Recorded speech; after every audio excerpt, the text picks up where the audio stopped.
musibah terjadi, kata beliau, manusia terbagi menjadi dua golongan. Ada yang berkeluh kesah, ada yang sabar. Orang yang berkeluh kesah mendapatkan dua musibah lagi tambahan. Kehilangan yang dicintai, apa yang dia mau, dan juga kehilangan pahala yang besar. Yang semestinya dia bisa dapatkan karena bersabar. Ia mendapatkan kerugian dan terhalang mendapatkan rahmat. Keimanannya berkurang, kehilangan kesabaran, kehilangan ridho dan syukur, serta ia mendapatkan murka yang menunjukkan kekurangan yang keterlaluan. Umar bin Khattab sempat mengatakan, teman-teman sekalian, siapapun yang tertimpa musibah, kemudian dia terima takdir Allah itu, lalu dia ikhtiar, maka dia akan bahagia. Karena mau tidak mau, musibah itu sudah terjadi. Sementara orang yang tidak menerimanya, dia akan rugi. Dadanya akan sempit, hidupnya akan susah, karena tetap musibah akan datang. Bukan berarti kita kalau bangun tidur sakit, kemudian tiba-tiba sakitnya sembuh dengan keluh kesah. Kenapa ya? Kenapa ya? Tetap aja sama. Nah, tetap aja sama. Maka solusi yang terdekat adalah sabar. Nah, sabar. Sebagian ahli mengadakan penelitian, ternyata orang bersabar itu, dia seperti meredam seluruh otot-otot dan urat-urat sarafnya. Yang tadinya menjadi emosi dan marah, ya, karena ada sesuatu cobaan yang sedang datang, misal barangnya diambil orang, misal dia dihina orang, kan kita jadi emosi ya. Nah sekarang kalau dia redam itu, sebenarnya dia sedang meredam otot-otot dan urat-urat sarafnya, dan itu akan memberikan kesehatan, ya, akan memberikan ketenangan jiwa. Dibandingkan dia ikutin emosi itu, maka akan makin gelisah, susah tidur, susah makan, susah semua. Renungi baik-baik supaya kita jangan keluar dari sabar itu. Adapun orang yang diberikan taufik untuk bersabar ketika mendapatkan musibah-musibah ini, lalu menahan dirinya dari sikap marah, baik ucapan maupun perbuatan, mengharap pahala yang di sisi Allah, dan ia tahu bahwa pahala yang didapatkannya dengan kesabaran itu lebih besar daripada musibah yang diperolehnya. Bahkan musibah itu suatu kenikmatan baginya, karena musibah menjadi jalan untuk meraih apa yang lebih baik dan lebih bermanfaat baginya daripadanya, dari masalah yang sedang dihadapi. Dan berarti ia telah melaksanakan perintah Allah dan meraih pahala. Oleh karena itu Allah Subhanahu wa taala berfirman, "Wabashshiris sabirin," dan sampaikanlah kabar gembira kepada orang-orang yang sabar. Berarti sabar jelas harus menghadapi masalah, tapi Allah bilang berita gembira buat mereka, yakni beritakanlah kabar gembira kepada mereka bahwa mereka akan disempurnakan pahala mereka dengan tanpa batas. Orang-orang yang bersabarlah yang mendapatkan berita gembira yang besar dan anugerah yang besar. Kemudian Allah menyifati mereka juga dalam firman-Nya, alladzina idza asabathum musibah, yaitu orang-orang yang apabila ditimpa bagi mereka musibah, yakni segala sesuatu yang menyakitkan hati atau badan atau keduanya, sebagaimana telah disebutkan sebelumnya. Jadi ada saatnya memang. Jangan teman-teman begitu ada musibah, kenapa ya? Ya, maksudnya kenapa ini bukan berkeluh kesah kayak tidak menerima takdir Allah. Tidak, kita terima. Tapi kalau kita bertanya, kenapa bisa terjadi misalnya, tujuannya untuk mencari jalan keluar itu nggak ada masalah. Tapi kalau untuk berkeluh kesah ini yang dilarang, karena pahalanya hilang. Qalu inna lillah, mereka mengucapkan kami milik Allah, yakni hamba-hamba kepunyaan Allah yang diatur menurut perintahnya. Kita tidak memiliki sedikit pun dari jiwa dan harta kita. Jika Allah menguji kita dengan sesuatu darinya, berarti Allah yang paling penyayang di antara para penyayang telah mempergunakan milik dan hartanya. Tidak bisa ada yang menghalanginya. Bahkan merupakan kesempurnaan penghambaan hamba ialah ia tahu bahwa terjadinya bencana itu datangnya dari Allah, Raja yang maha bijaksana, yang lebih penyayang kepada hamba-hambanya daripada dirinya sendiri. Sedikit makna potongan di sini. Kadang-kadang subhanallah teman-teman sekalian, ada dosa yang kita lakukan, kita nggak tahu bobotnya dosa itu, dan tidak cukup dengan istighfar. Mungkin istighfar kita tidak cukup, maka Allah datangkan cobaan. Ada sebuah hadis menjelaskan, masih itu hadis sahih riwayat Imam Ahmad. Kata Nabi SAW, ada dosa-dosa yang tidak bisa dimaafkan dengan istighfar, tidak cukup. Maka Allah ujikan padanya penyakit. Di sini kata ulama hadis bisa saja penyakit, bisa saja gangguan orang, bisa saja apa saja. Jadi ternyata Allah tidak mau kita nanti di akhirat disiksa berat dengan dosa itu, maka Allah cobakan dengan cobaan. Sisi yang lain, bisa saja sesuatu yang hilang dari dia, memang lebih baik hilang dari dia. Memang Allah mau itu hilang dari dia. Asal kita teman-teman sekalian berada di rel jalannya Allah, nggak usah khawatir. Walaupun kita merasa saya suka, saya begini, enggak usah peduli dengan itu, tidak ada masalah. Mungkin tidak jadi menikah sama si fulan, mungkin tidak jadi usaha ini, mungkin tidak jadi masuk sekolah di sana, kuliah di sana, mungkin. Selalu sangka baik dengan Allah. Allah lebih tahu, asal kita berada di jalan yang benar. Kata Nabi SAW, Allah berfirman dalam hadis Qudsi, Ana inda dhanni abdi bi. Saya sesuai dengan prasangkaan hamba-hambaku. Kata beliau, oleh karena itu ia berkewajiban untuk ridho kepada Allah dan bersyukur kepadanya atas bimbingannya kepada apa yang lebih baik bagi hambanya, meskipun ia tidak mengetahuinya.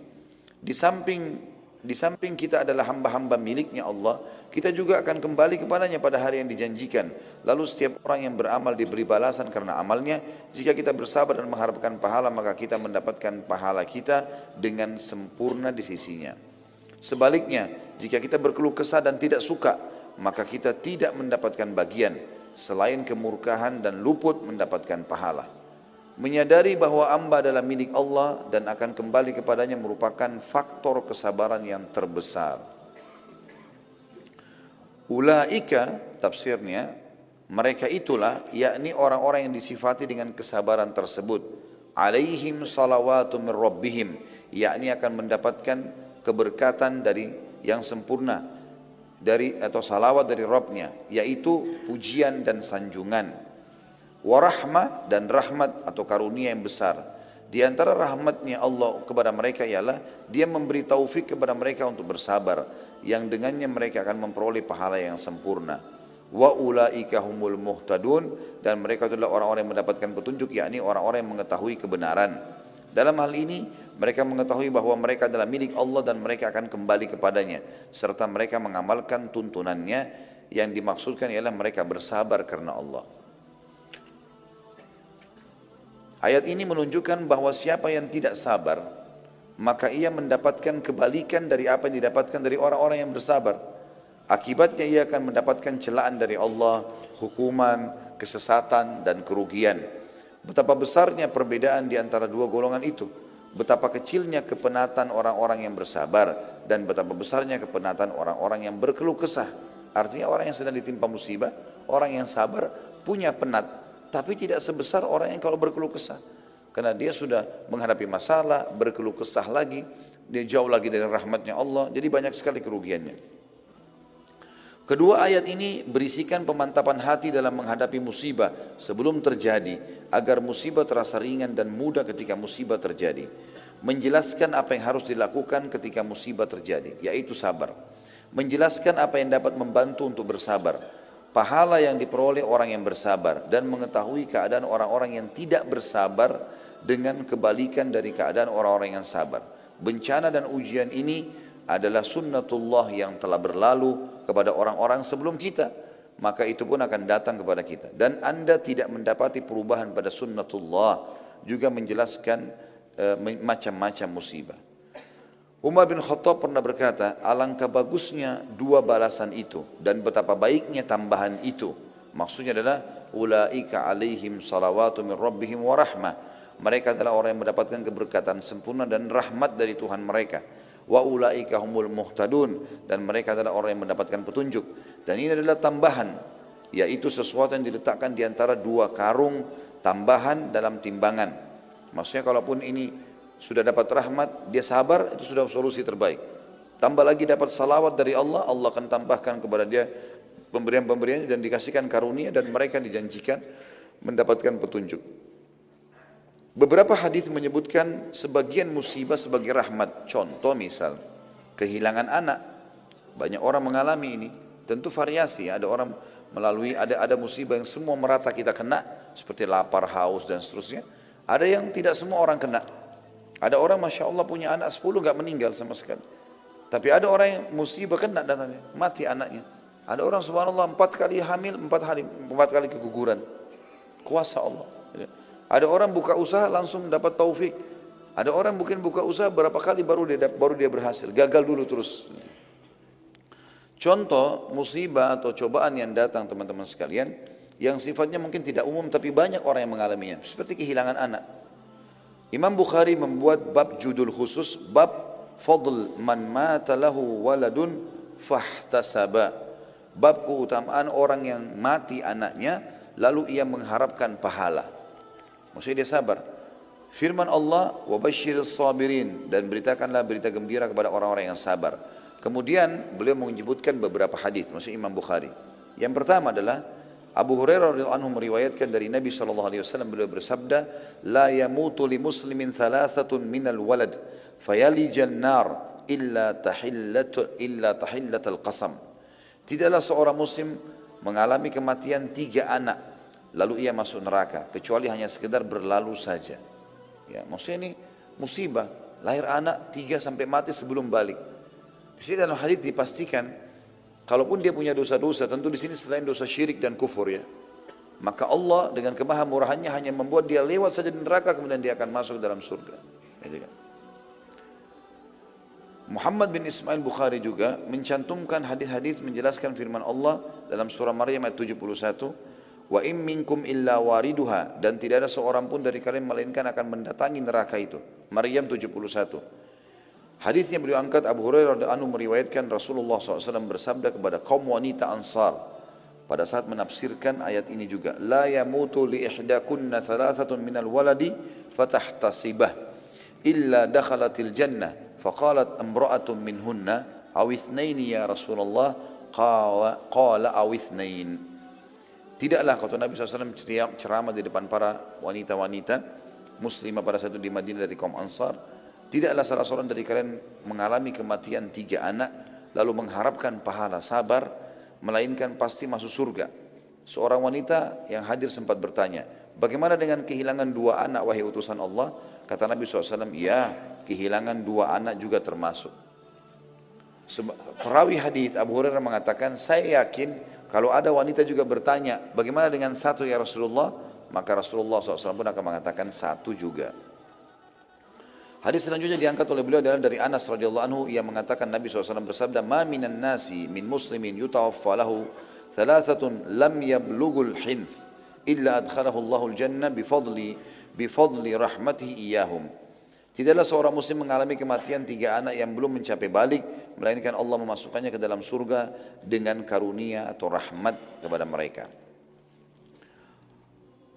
Imam Bukhari pada saat menamakan babnya, bab fadl man mata lahu waladun fahtasaba, bab keutamaan orang yang mengalami kematian anak lalu ia mengharapkan pahala. Az-Zain bin Al-Munir mengatakan, musannif atau pengarang atau Imam Bukhari maksudnya mengungkapkan dengan kata fadl, keutamaan, untuk menghimpun di antara 3 hadis yang berselisih yang telah dikemukakannya. Karena pada hadis yang pertama disebutkan masuk surga, pada hadis yang kedua disebutkan dihalangi dari neraka, dan pada hadis yang ketiga disebutkan pembatasan masuk dengan sekedar berlalu saja di neraka. Maka masing-masing darinya terdapat ketetapan keutamaan bagi siapa saja yang mengalami hal itu, dan segi komprominya bisa dikatakan masuk surga itu tidak mengharuskan terhalang dari api neraka, disebabkan hajab atau terhalang dari neraka itu sendiri. Terdapat faedah lain, yaitu hal ini mengharuskan juga masuk surga sedari awal. Adapun yang ketiga, maka yang dimaksud dengan al-wurud ya, atau masuk hanya melintas neraka saja, bagaimana pembahasannya akan disebutkan saat ya pembicaraan perkataan illa tahillata qasam, kecuali sekedar berlalu. Orang yang melintas di atasnya ada beberapa macam. Di antara mereka ada yang tidak mendengar desisan neraka. Mereka ada juga orang-orang yang telah ada untuk mereka tetapkan yang baik dari Allah bagi mereka, sebagaimana disebutkan dalam Al-Quran. Jadi tidak ada kontradiksi ya, antara masuk surga dan terhalang dari neraka. Bukhari juga mengungkapkan dengan perkataannya walad atau anak, karena ini mencakup 1 anak atau lebih. Meskipun bab ini telah dibatasi dengan 3 atau 2 anak, akan tapi pada sebagian jalur riwayat disebutkan juga 1 anak masuk di dalamnya. Jadi hadis ini tidak ada sama sekali permasalahan atau persisian di antara mereka. Artinya ada orang tergantung kadar kesabarannya. Mungkin dengan sabar maka Allah SWT akan berikan kepada mereka bisa masuk surga langsung karena luar biasa cobaan yang datang dan kadar sabarnya tinggi, atau dia dilewatkan di api neraka karena masih banyak dosanya, karena kadar sabarnya juga lebih rendah daripada yang pertama. Dan juga ada orang subhanallah yang sudah langsung diselamatkan dari api neraka oleh anak-anaknya tadi atau dalam musibah yang sedang menimpanya tanpa hisab. Kemudian diangkat oleh beliau Dikatakan juga musannif atau Bukhari mengangkat hadis dari Abu Hurairah secara marfu. Yaqulullahu ta'ala ma li 'abdil mu'min indi jazaa'un illa idza kabattu safiyatu min ahli dunya thumma ihtasab illa al-jannah. Allah berfirman dalam hadis qudsi, tidaklah hambaku yang beriman memiliki pahala di sisiku ketika aku wafatkan orang yang dicintainya dari ahli dunia, kemudian ia berharap pahala melainkan surga.